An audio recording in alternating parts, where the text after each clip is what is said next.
there's no one personality that will rule the world. No, I don't think so. But things like army, military, probably a type 8 will do very well.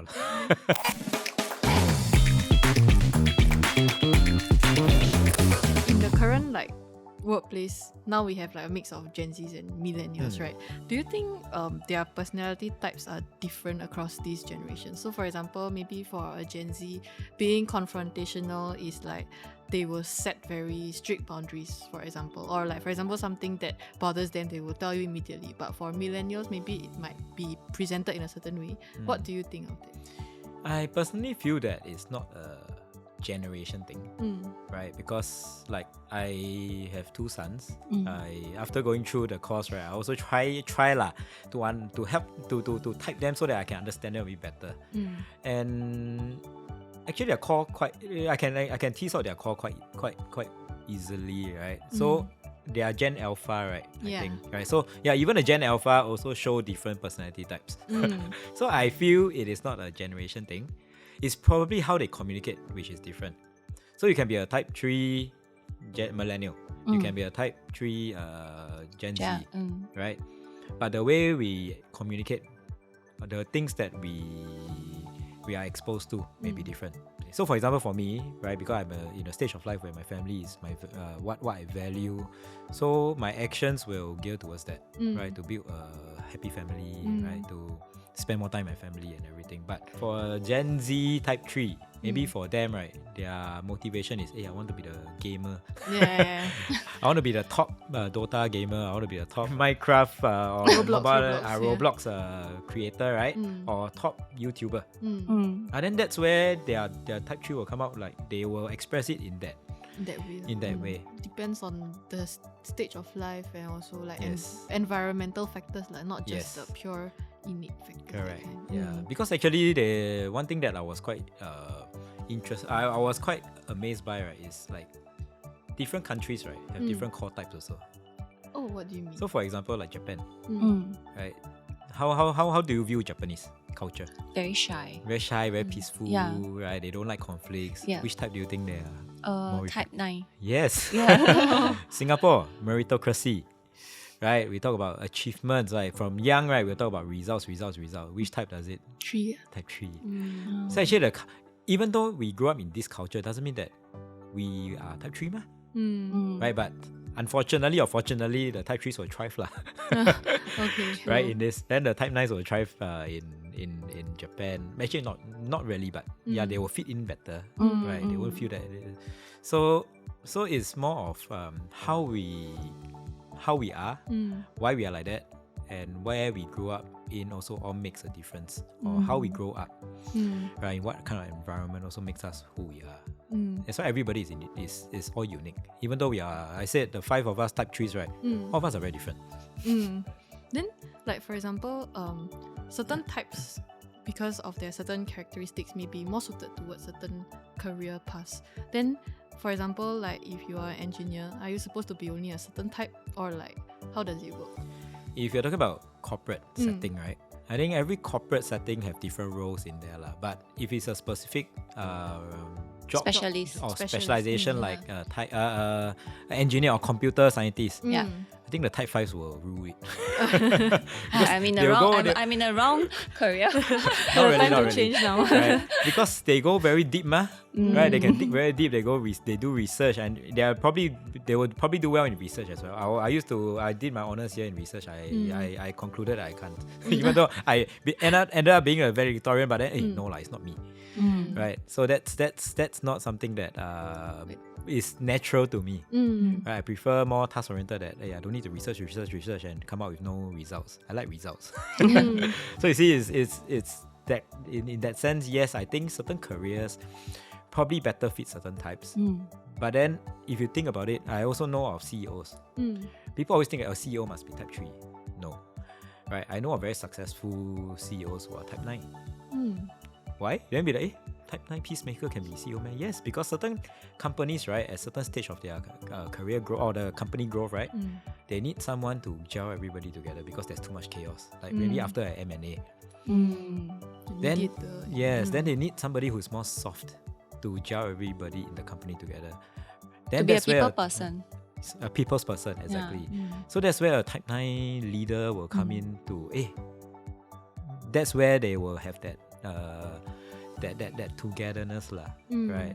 So there's no one personality that will rule the world. No lah, I don't think so lah, right? But things like army, military, probably a type 8 will do very well, right? Yeah. There, but it's not to stereotype. It's just that it may be more natural to them. Does it mean that type 5 cannot be in the military?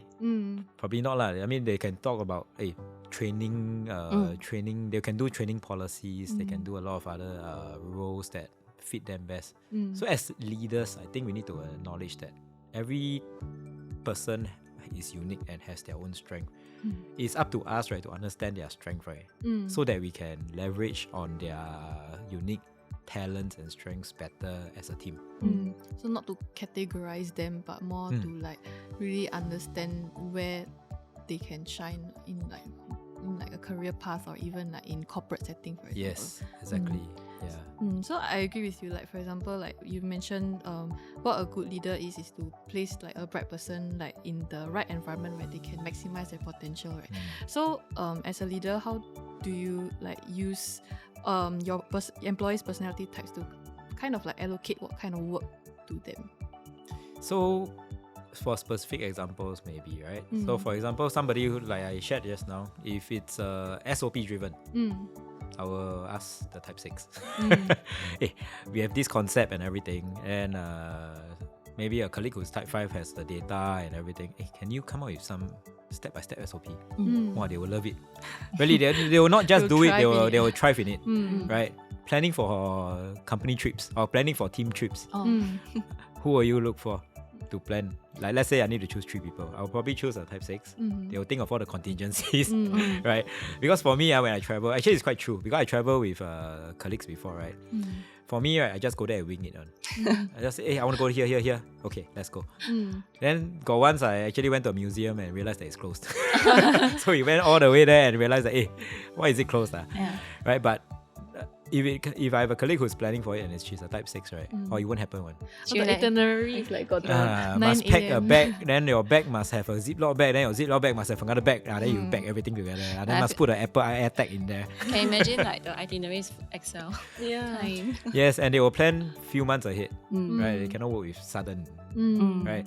Then if I want to, at that point when I go overseas with the team, right? Hey, let's look for something fun. Or let's look for something interesting. Yes, I'll ask, hey, where do you know? Let's go. Then let's do it lah, right? So how do we then fit everyone in certain tasks, like planning trips? I will look for certain people, right? Planning for or business discussion, right? Thinking deep, thinking ahead. I'll probably ask Jaslyn to help. Right? Correct. Hey, how do we plan forward? Right? What are the strategies that we want to do for this year? Right? What are the common agenda, common targets that we can plan for? So this is how I will then plan on. It's not just to leverage on their strength. It's to also help them to be in roles that they thrive in. That they feel happy doing. Then what if like your employees' personality types, like what we discussed now, are very different from each other? Then let's say they cannot really gel very well together. How do you navigate that as a leader? Actually, it happens quite often, so it's a good question. And how we usually do it is we try to rotate. We will be mediators lah, right? Or if I cannot be a mediator, I'll ask a type 9 colleague to help mediate, right?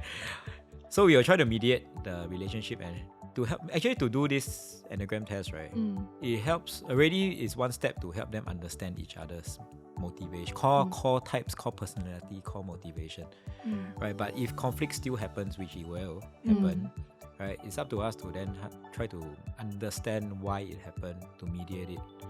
And if this cannot happen, then we rotate, we try to shuffle, right? So that there are, sometimes it's team dynamics, right? Sometimes it's also personality. Some people just cannot click. Then we need to manage them, or rather to work with them differently and separately, right? Then I'll ask myself, do they really need to work together? If not, then you work separately, You do what you think is right for you. You do what you think is right for you. Then overall, as a strategist, we achieve the goals together still. Have you had these kind of examples before, like in your own professional life? Actually, in my team, I think I have a type 7. I'm a type 5. And the 2 other colleagues,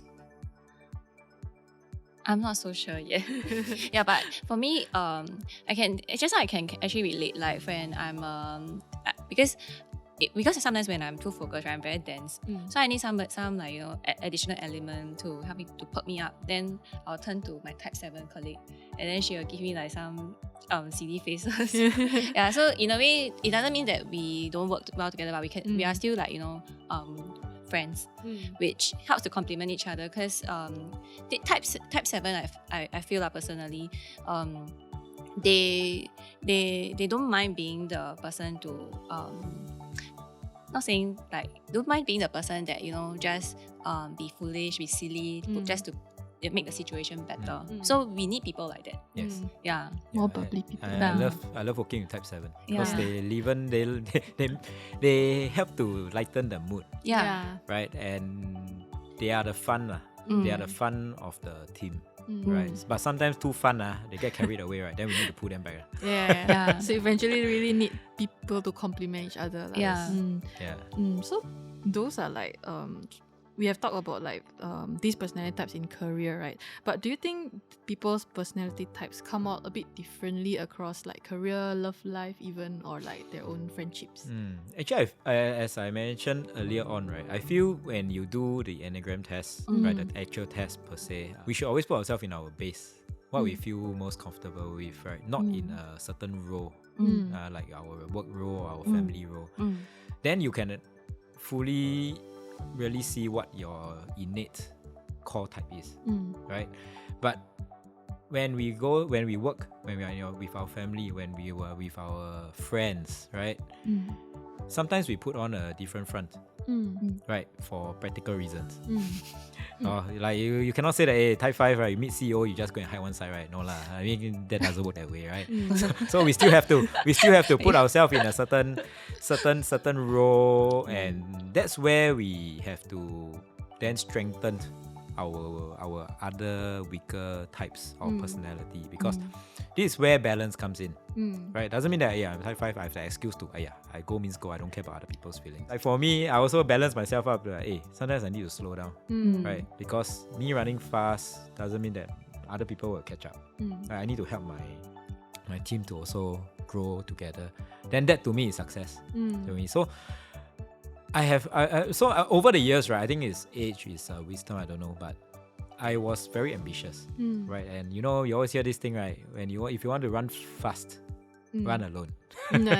If you want to run far, run together. So that's something that hit me quite, or rather resonated with me in the later part of my career, because I realized that we can run fast, but it becomes very lonely, and it becomes like, it's not this career especially is a very human career, right? It's, or rather, even in corporate life, right, it's a very human network environment. So if you're only just doing things alone, it can be quite lonely. So having this mindset, I think, to learn how to work well with people, it also helps us to grow more as a person, and it helps us to have more fulfilling career, friendships, and more fulfilling life. Yeah, because honestly, before, like, I think when Sean was sharing about Enneagram, it got me very interested. But the motivation is actually to know, like, getting out of my comfort zone, I think. Yeah, because I think he will tell me about, you know, I think you are, but then I would say, okay, let me go and do. Then after that, now that we have this like conversation, then I felt that like, since I know I'm somebody like that, then and also because of the role I'm in, right, sometimes you have to put yourself in certain uncomfortable position, like stepping out, things like that. So all these areas are like probably things that are out of our comfort zone, but knowing them, I mean, eventually we also have to like face it in order to grow and become a better person and interact with people better. So then how about like profiling to understand like your own family, for example, like maybe your wife or your kids? Actually, so for me, the core motivation of doing an Enneagram test initially was really more to understand myself better. better as a person. And because of that, I actually I realized I understand my wife a bit more. I understand my kids a bit more. And after she saw my Enneagram report, she was like, wow, very accurate. And also she got interested to learn about how do we then understand each other better. What are our opportunity areas? So even during the course, when I went for the Enneagram course, right, there was a book that I bought. It actually shows like different types if they are husband and wife or spousal relationship. What are the opportunity areas and what are the strengths? Right? Then like me working with me relating to my kids. After I sort of typed them, like, oh, no wonder. Why they behave like no that. wonder that's how they behave. That's why they behave that way. There's no test for kids, right? But I think sometimes when you work long enough, or interact long enough with certain people, closer colleagues, closer family of yours, you can sort of tell who they are. Right? And that's how we then, after understanding them, it's how we then put ourselves in their shoes to try to connect with them better. Yeah. So if I know my son's core motivation is this particular type, then then I know what motivates him already. So I try to motivate him that way. And both my kids, so I really believe it's more nature compared to nurture because both my kids came from the same womb, right? But two of them are like worlds apart in terms of character. Yeah. So that's something that to me why upbringing is the same. I think it's roughly the similar household nucleus and upbringing, but their characters are totally different. So that's how I thought, now I understand why. So like now that you like type your two sons, right? Will you help them, like next time if they come to you like, hey daddy, for my academy, give advice on like what should I study in and things like that. Like, will you feel that like you have you can give in a better position to like give them the advice? Like for example, you mentioned like type 5 would be more like engineering, etc. My parents gave me quite a lot of free play on the path I want to take.